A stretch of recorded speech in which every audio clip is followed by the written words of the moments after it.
Hello दोस्तों, इस channel पे आपका स्वागत है। मेरा नाम धनंजय है। मैं फाइनेंस का एक बंदा हूँ, साइंस का भी बंदा हूँ। आपको इस पे वीडियो देता हूँ आपके पर्सनल फाइनेंस पे, स्ट्रैटेजी पे, रिस्क पे।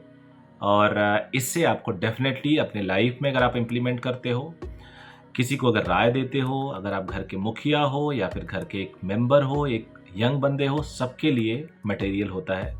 ज़्यादातर वीडियो मैं रोज़ 2 शॉर्ट्स के माध्यम से आपके साथ जुड़ता हूँ। और चैनल का नाम फिजिफिन है, फिजिक्स ऑफ फाइनेंस या फिजिक्स इन फाइनेंस, कुछ भी बोलो, दोनों सूट करता है।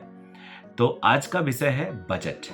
बजट अभी पेश हुआ हमारे देश में, आम बजट, जिसे हम यूनियन बजट भी कहते हैं। इसके बारे में काफ़ी इंटरेस्टिंग बात बताऊंगा और मोटे तौर पे आप लोग को समझाऊंगा कि बजट होता क्या है। अगर आपने बजट की अभी तक कोई इन्फॉर्मेशन नहीं ली है या आपके पास कम इन्फॉर्मेशन है, तो ये बजट आपको पूरी तरह से बेसिक आइडिया तो दे ही देगा। तो आगे बढ़ने से पहले मेरा रिक्वेस्ट होगा, चैनल पे फर्स्ट टाइम है तो चैनल को सब्सक्राइब कर लीजिएगा और वीडियो पसंद आए तो लाइक ज़रूर करिएगा और अपने कमेंट करके बताइएगा कि आप किस टॉपिक पे वीडियो चाहते हैं। देखो, बजट जब भी पेश होता है उसका मतलब सिर्फ बजट नहीं होता, बहुत सारी बातें होती हैं, क्योंकि बजट एक इमोशनल फैक्टर होता है। बहुत बड़ा मीडिया बज बनता है बजट आने से पहले। आप देख रहे होंगे कितने सारे चैनल उस पर चर्चा कर रहे थे, उसके जो एक्सपर्ट्स हैं उनके साथ डिस्कशन कर रहे थे। इस बार भी वही हुआ। कोई इसको राजनीतिक बजट कहता है, कोई कहता है यार इलेक्शन आने वाले हैं, चुनावी बजट है, कोई कहेगा यार पूंजीपतियों का बजट है, इंडस्ट्रियलिस्ट का बजट है, कोई कहेंगे यार ये तो सांप्रदायिक बजट है, जैसे आप कह सकते हो कि ये थोड़ा बहुत सेकुलर बजट नहीं है। मतलब अजीब अजीब सी बातें लोग कहते हैं। कभी कोई कहता है ये गरीबों का बजट है, कोई कहता है अमीरों का बजट है। बजट जो शब्द है वो मुझे एक फ्रेंच वर्ड उससे आया था जिसमें चमड़े का बैग होता था, और ब्रिटेन ने फ्रेंच से ही इस शब्द को लिया था और उसके बाद हम लोग इसको आगे बढ़ा रहे हैं बजट नाम से। बजट शब्द अपने संविधान में कहीं भी नहीं लिखा हुआ है। वित्तीय विवरण यानी इसको अगर देखा जाए तो फाइनेंशियल डिस्क्रिप्शन एक तरह से कह सकते हैं, वो हमारे संविधान में, हमारे कॉन्स्टिट्यूशन में है, जिसमें लिखा गया है कि हर साल संसद एक वित्तीय विवरण पेश करेगी।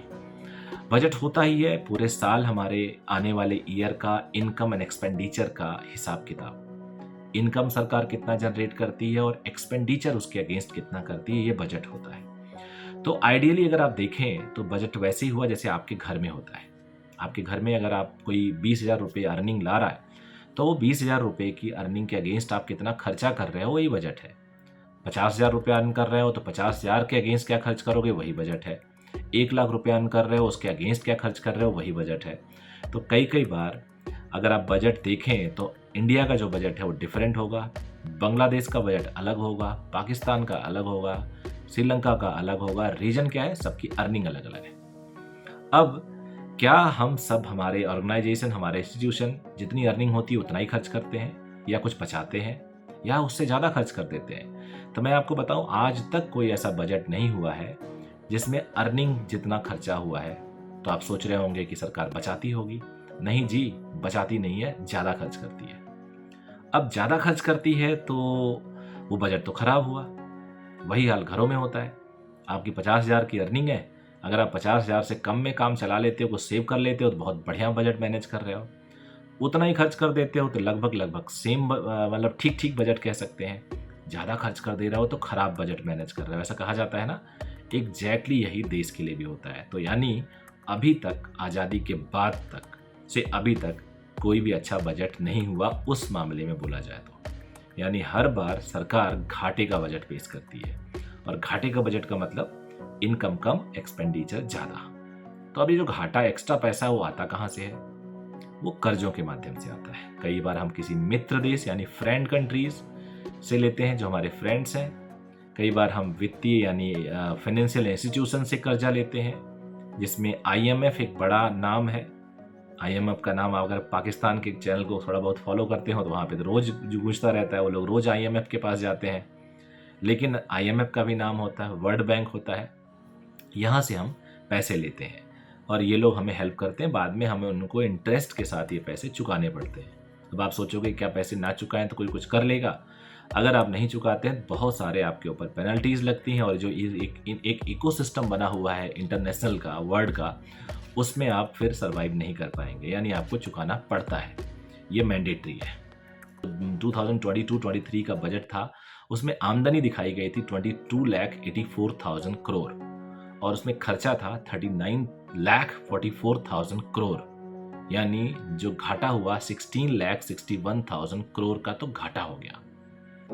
अब आपको पता है कि जो बजट होता है वो किस किस चीज़ों पे खर्चा होता है, और आपके घर का भी बजट होता है। आप अपने घर के बजट के बारे में सोचिए।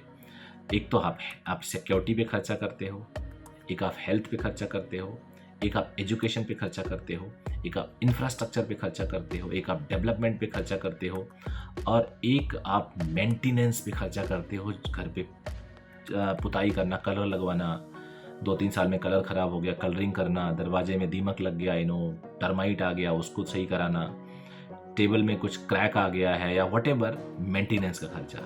तो और सुरक्षा में, सिक्योरिटी में क्या हो सकता है आप किसी सोसाइटी में रह रहे हो, वहाँ पे कंट्रीब्यूट कर रहे हो गार्ड के लिए, हो सकता है आपने सीसीटीवी लगा रखा हो, उसके मेंटेनेंस, उसका एनुअल मेंटेनेंस, उसमें खर्चा कर रहे हो।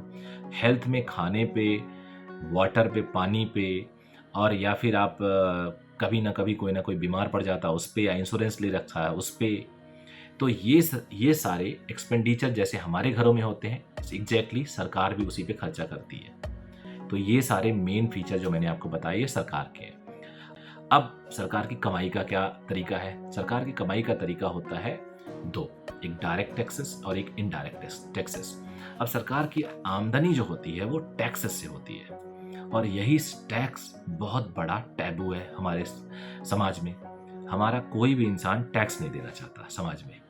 जितने भी इंसान हैं वो कहेंगे कि यार सरकार टैक्स बढ़ा दे रही है, टैक्स को ख़त्म कर देना चाहिए। भाई अगर टैक्स सरकार ख़त्म कर देगी तो कमाएगी कहाँ से? तो पहली बात इस वीडियो में बताना चाहूँगा कि आप लोग टैक्स तो ज़रूर दीजिए। टैक्स एक हमारा अपने राष्ट्र को निर्माण में सहयोग है। हाँ ठीक है, टैक्स को अच्छे से उपयोग नहीं किया जाता है या किया जा सकता है, ये ज़रूर आपके विषय हो सकते हैं डिस्कशन के, लेकिन फिर भी टैक्स अगर आप अच्छे से देते हो तो इससे आपके देश का भला ही होता है। इसके बाद हम लोग बात करते हैं कि भारत पे कितने करोड़ का कर्जा है। तो अभी 1 साल पहले तक का ऑफिशियली एग्जैक्ट तो नहीं बता सकता हूँ, लेकिन लगभग 152 लाख करोड़ का कर्जा है। 152 लाख करोड़ का कर्जा है, हमने दूसरे देशों से ले रखा है या फाइनेंशियल इंस्टीट्यूशन से ले रखा है। उसमें 4.5 लाख करोड़ का कर दूसरे देशों से हम ले रखे हैं। पहला बजट यानी आप देख सकते हो 152 लाख करोड़, उसमें से लगभग 4.2 लाख करोड़ हम मित्र देशों से यानी फ्रेंड कंट्रीज से लिया है हमने कर्जा। हमारा जो सबसे पहला बजट था आज़ादी का 1949 में पेश किया गया था, वो भी घाटे का बजट था। 323 करोड़ का बजट था, जिसमें खर्चा था, जिसमें आमदनी 308 करोड़ की थी और हमारा डेफिसिट था 15 करोड़, यानी जो हमारा कमी रह गई थी, यानी हमारा घाटा था वो 15 करोड़ का था। मैंने इसका शॉर्ट्स भी डाला था, एक मेरे यूजर का कमेंट आया कि हमने पाकिस्तान बनने के टाइम में उनको 60 करोड़ रुपए दिए थे, अगर वो ना देते तो हमारा फायदे का बजट आता पहला वाला। उन्होंने बिल्कुल सही बोला, लेकिन हम पाकिस्तान अगर हमारे साथ रहता तो हम उसके डेवलपमेंट पे भी कुछ खर्चे करते, तो एक थोड़ा सा डिबेट का विषय हो जाता है कि क्या होता और 60 करोड़ हमारे पास होते हैं तो हमारा बजट पहला प्रॉफिट का होता या लॉस का होता। ये थोड़ा सा एक डिस्कशन का विषय है। लोग चाहते हैं कि उनकी अर्निंग में वृद्धि हो जाए, बढ़ोतरी हो जाए, लेकिन सरकार उनसे टैक्स ना ले। यही एक प्रॉब्लम है जहां से आपको थोड़ा सा सोचने की ज़रूरत है। 140 करोड़ लोग हैं, जिसमें लगभग 6% लोग 8.2 करोड़ के आसपास लोग ITR भरते हैं। ITR भरने का मतलब सब टैक्स नहीं देते हैं, सब एक लिमिट में ITR भरते हैं कि भाई मेरी टैक्स लायबिलिटी 0 है, उससे भी काफ़ी कम % लोग टैक्स देते हैं। सोच लो 140 करोड़ के देश में लगभग 8 करोड़ के आसपास लोग ITR भरते हैं। पहले ये नंबर बहुत कम था, उसके बाद उसमें से भी टैक्स नहीं देते, सिर्फ ITR भरते हैं, टैक्स देने वाले और कम है। अब मैं ये इसका भी एक शॉर्ट डाला था तो एक व्यूअर ने लिखा इंडिया में परिवार का मुखिया टैक्स देता है। तो एक घर में मान लो 5-10 मेंबर हैं, तो एक तरह से ऐसे लोग काफ़ी हो गए। फिर 80 करोड़ लोग यहाँ पे गरीब हैं, वो टैक्स कैसे देंगे? ठीक है, ये अलग विषय है और डिबेट का विषय है। अच्छा पॉइंट है, आप लोग कुछ लिखते हो तो अच्छा लगता है। हमारे पास जो इनडायरेक्ट टैक्सेस होते हैं वो जीएसटी होता है, जिसे हम गुड्स एंड सर्विस टैक्स बोलते हैं। अब टैक्स व्यवस्था को जो लोग गलत बताते हैं उनको जानना चाहिए, आदिकाल से चला आ रहा है। इंडिया का सिस्टम है जहाँ पे इलेक्शन होते हैं, जहाँ पे गवर्नमेंट राज करती है, जिसको जनता द्वारा चुना जाता है। ये अगर नहीं था, राजशाही थी, तब भी टैक्स होता था।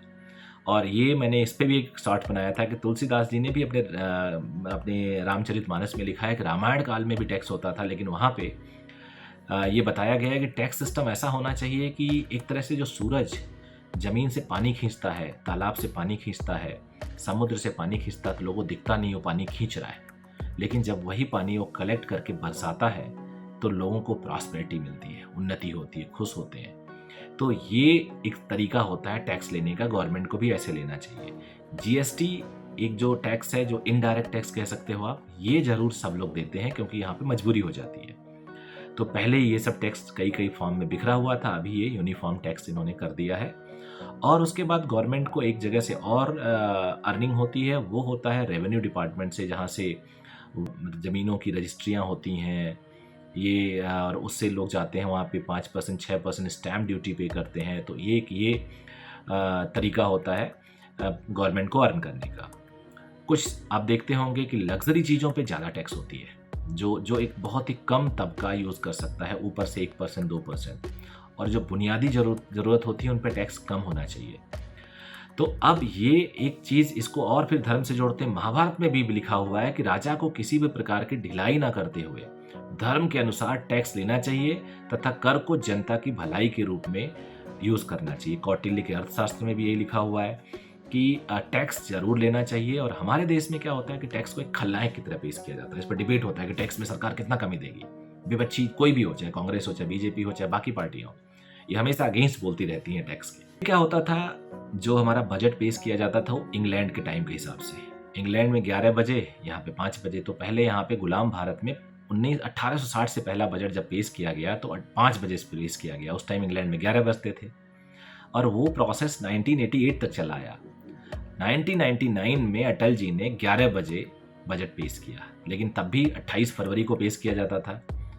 2017 में जब ये मोदी साहब आए तब इन्होंने 1 फरवरी को इसको पेश किया। लॉजिक ये था कि 1 फरवरी को टैक्स अगर हम पे करेंगे तो 1 अप्रैल तक जाते जाते हम इम्प्लीमेंट करने के लिए लगभग 2 महीने का टाइम मिलेगा और हम पूरी चीज़ों को 1 अप्रैल जो हमारा फाइनेंशियल ईयर होता है वहाँ से इम्प्लीमेंट कर सकते हैं। तो ये बेसिक इन्फॉर्मेशन थी बजट को लेके। उम्मीद है आपको पूरा पसंद आया होगा। आपने इस चैनल को, इस पूरे वीडियो को सुना होगा, ध्यान से समझा होगा। फीडबैक जरूर दीजिएगा, अच्छा लगे तो लाइक करिए।